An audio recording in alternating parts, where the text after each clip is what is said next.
Добре дошли, хаджи.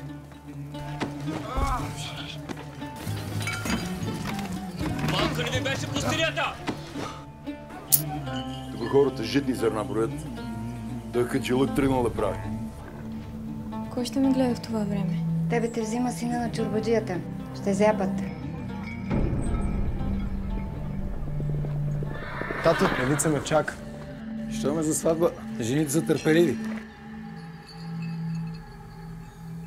Стане ли глад, пръв ще му разбия вратата. Аз може и да не я облека. Какви ги говориш?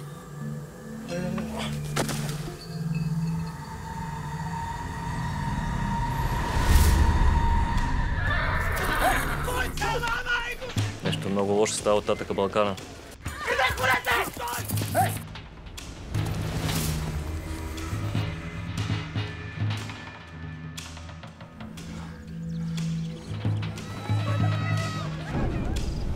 Господи, позволи ми да съчетая тия твои чеда.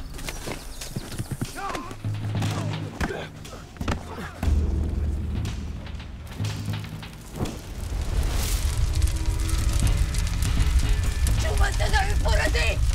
Един да не остане!